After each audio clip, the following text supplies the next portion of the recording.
तो बच्चों कल हमने आपको मोशन के बारे में बताया था। तो मोशन क्या है, मोशन के अंदर क्या है, जब कोई ऑब्जेक्ट अपनी पोजीशन को टाइम के अनुसार चेंज करता है तो उसको हम क्या बोलते हैं, मोशन में। तो ये अपनी पोजीशन को टाइम के अनुसार बदल रहा है। उसके बाद हमने बोला था कि आपको फिजिक्स के अंदर कौन सी ब्रांच के अंदर हम मोशन के बारे में पढ़ेंगे। तो काइनेमेटिक और डायनेमिक्स की हमने बात की थी।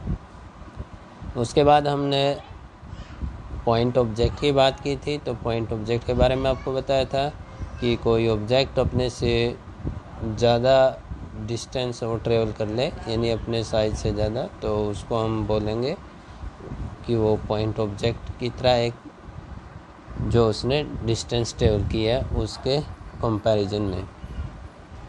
उसके बाद हमने आपको रेफरेंस ऑफ सिस्टम बोला था। तो रेफरेंस ऑफ सिस्टम के अनुसार हम क्या करते हैं, किसी बॉडी का मोशन ज्ञात करते हैं, ठीक है, किसी कोऑर्डिनेट सिस्टम के अनुसार। उसके बाद हमने आपको बताया था कि टाइप्स ऑफ मोशन कितने हैं, 1 डायमेंशनल मोशन, 2 डायमेंशनल मोशन और 3 डायमेंशनल मोशन। इनके बारे में हमने आपको बताया था। तो आज हम इनको 1 बाय 1 पढ़ेंगे। 1 डायमेंशनल मोशन क्या है, एक पार्टिकल जो मूव करेगा अलोंग ए स्ट्रेट लाइन और पाथ इज अंडरगो, यानी कोई पार्टिकल है वो मूव कर रहा है एक स्ट्रेट लाइन, यानी एक सीधी रेखा के अनुसार।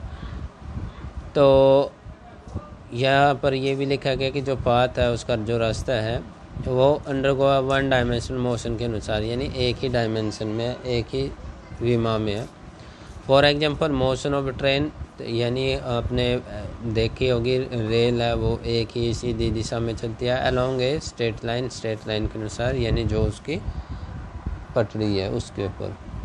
Fairlie falling body under gravity, यानी कोई भी वस्तु है वो आज़ादी के साथ नीचे गिर रही है तो वो भी एक ही डायरेक्शन में गिरती है, ठीक है।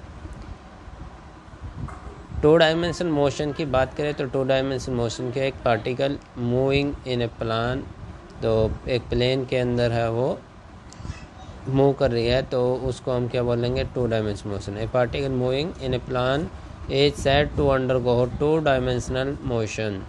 तो एग्जांपल यहाँ पर क्या है, motion of a shell fired by a gun, यानी जो मोशन है सेल का जो बंदूक के अंदर से फायर की गई है। तो कैरम बोर्ड कॉइन्स के बारे में कैरम बोर्ड्स के बारे में तो आपने देखा ही होगा। तो यहाँ से जो डेफिनेशन हमने कल भी बताई थी आपको इनकी, कि पार्टिकल मूव करेगा आउट ऑफ 3 में से ओनली 1 डायरेक्शन में। इसके अंदर क्या होगा, जो पार्टिकल अब मूव करेगा आउट ऑफ 3 कोऑर्डिनेट सिस्टम में से ओनली 2 कोऑर्डिनेट सिस्टम में, यानी एक्स वाई के अनुसार है, और ये क्या है, या एक्स के अनुसार है या वाई एक्सिस के अनुसार जो मोशन है वो 1 डायमेंशन है। जो 2 डायमेंशन मोशन में क्या होगा, एक्स वाई एक्सिस के अनुसार मोशन होगा, ठीक है। तो किसी भी डायरेक्शन में हो सकता है। 3 डायमेंशनल मोशन के अंदर क्या है, इसके अंदर क्या है, ऑल 3 डायरेक्शन, यानी ऑल 3 कोऑर्डिनेट सिस्टम के अंदर जो मोशन होगा उसको हम बोलेंगे 3 dimensional motion. A particle moving in space, यानी पार्टिकल मूव कर रहा है स्पेस के अंदर, ठीक है। तो स्पेस के अंदर किसी भी डायरेक्शन में वो जा सकता है, ठीक, उसके ऊपर कोई भी किसी प्रकार की पाबंदी नहीं है। तो इस said to be undergo 3 dimensional motion, तो उसको हम बोलेंगे 3 डायमेंशनल मोशन में।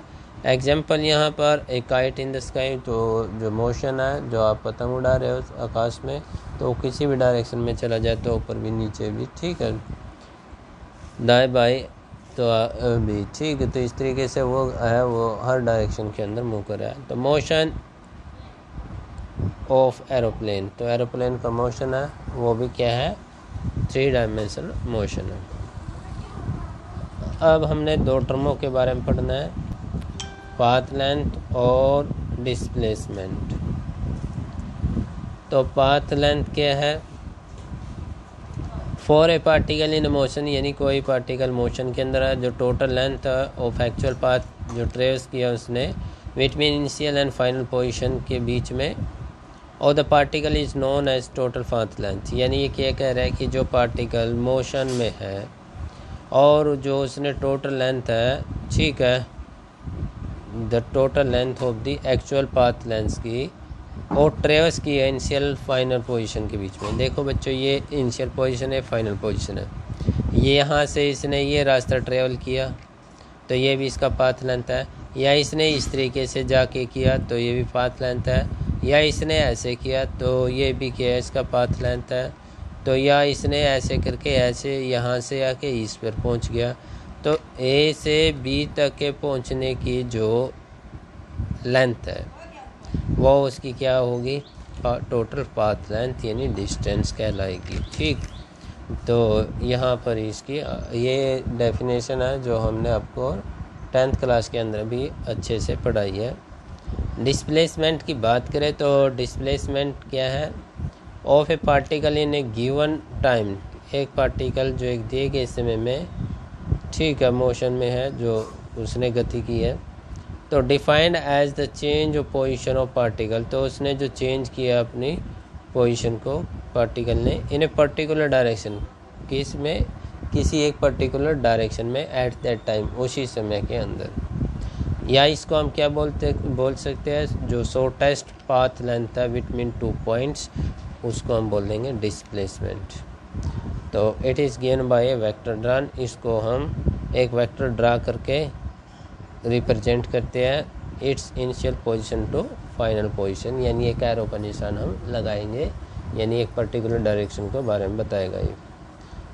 तो आज के लिए बच्चों इतना ही, आपने इनको नोट कर लेना है कॉपी में। यदि आपको इनके अंदर से कोई भी समझ में नहीं आया है, कोई भी डेफिनेशन अच्छे से समझ में नहीं आई है, तो आप हमसे पूछ सकते हो। Thank you.